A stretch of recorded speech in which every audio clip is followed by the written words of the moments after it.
All right, this is parking lot vlog number 2.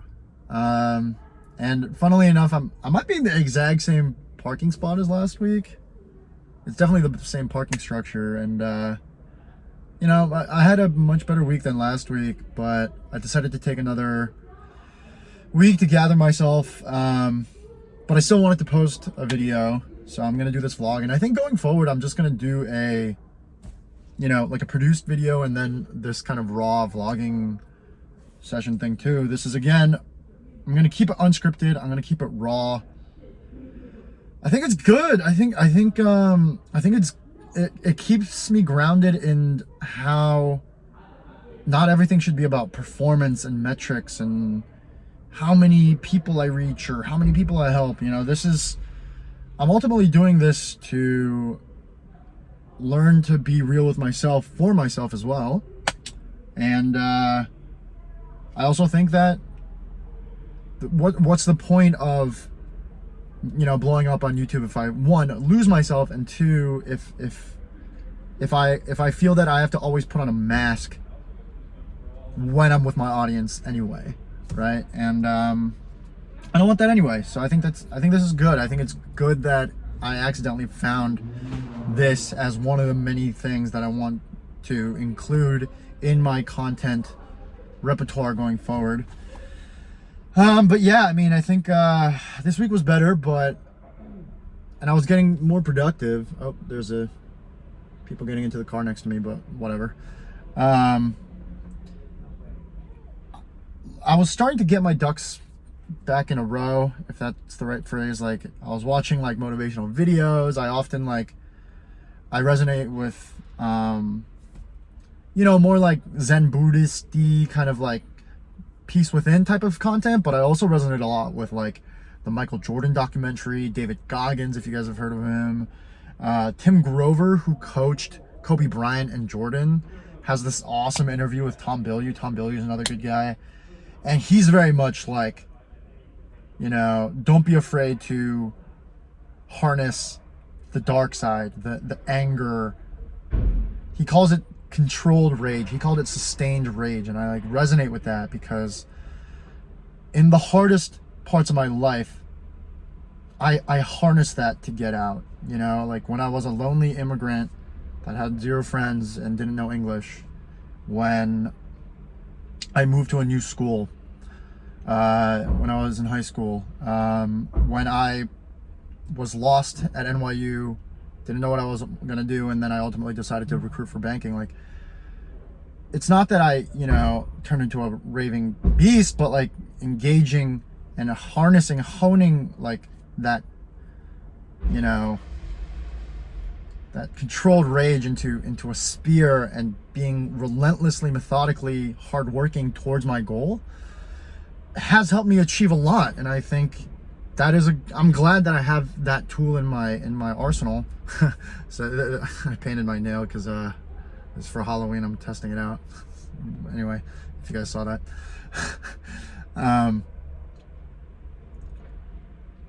So yeah, I'm glad I have that in my arsenal, but I realized on the flip side, like,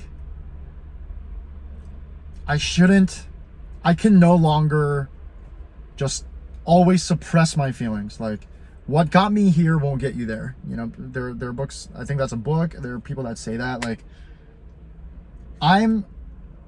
what got me here, grit and hard work and pushing, that was really what got me here, which is like, you know, very blue collary, low income family, scarcity immigrant mentality, to I'm like a white collar worker. I'm a tech yuppie now. You know, I could be making 6 figures if I wanted. But what'll get me from here, living comfortably, but like ultimately being a wage, like highly dependent on my employer and my wage, the next level I want to go to, which is financially independent, living my life however I like, in the way that I like, and doing the work that I enjoy. If I want to go to that level, I don't think I think you do need hard work, and I do think you need to have grit for sure, but I don't think you can get there by suppressing your like pushing down how you feel, because a lot of the work to go from this level to the next level that I'm talking about is more creative work. It's more individualistic work. It's more about authenticity. It's more about resonance and you know, it's not like I do math the fastest for other rich people, therefore I get paid six figures. It's I innovate and create new things. That's why I'm getting compensated much more than, in theory, six figures, because I'm creating much more value. 0 to 1 instead of 1 to n plus 1. So yeah, I think that's where I'm calibrating and trying to figure it out. So I had one day this week where I woke up and something clicked in my head, and I was like, you know what, Peter, fuck it. Like today, don't even do your morning routine. Like don't, like I checked my calendar to make sure I didn't have any like real like official meetings or deadlines. There were like 2 things that I pushed, 1 thing that I canceled. And I was like, today, just take today to feel sad. And you know, if you watched last week's, I said I had some personal things happening in my life. I think I'm okay with sharing it now. I recently went through a breakup like 2 weeks ago, after like a year and a half of dating. And you know, it's sad. And it's okay to feel sad about that and process that. But something in my upbringing, something in my childhood says like, nope, you're supposed to push that down. Or like, nope, you're different. You're supposed to be special. You're supposed to be stronger than that, and you're not supposed to take you're supposed to take 48 hours and move on, and why aren't you producing results, right? Like, so yeah, I mean, I don't think I want to take like a month off of content, because I know that like I realized through quarantine that when I don't work, I'm actually more miserable than when I overwork.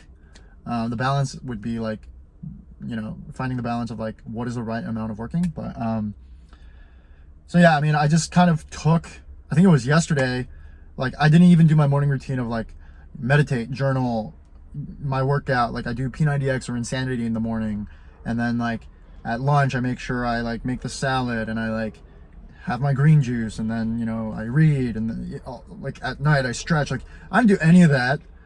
In fact, I ordered takeout. I ordered Chinese congee, which, if you guys know, is, you know, good for the soul. Just like reminded me of childhood home. I'm Korean, but congee is like pretty, I think, universally Asian homey food. Just like rice porridge. So yeah, I think that was healthy, and I again reached out to friends.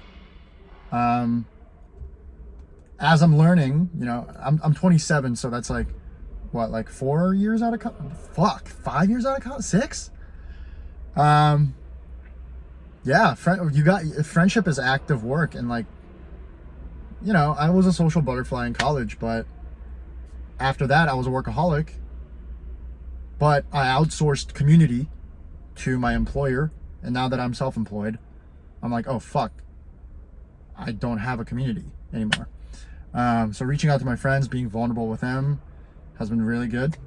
Otherwise, it's so easy to mentally spiral, because you're either on your phone or you're in your room and watching TV, or I am, or you're like grinding but still in my room, like in my computer. So it's like a 1 point in a dimension, you don't know where the dimension this isn't making sense. I need to diagram this out. Basically what I'm saying is like, when you're alone, you don't really understand what the norm or basis is.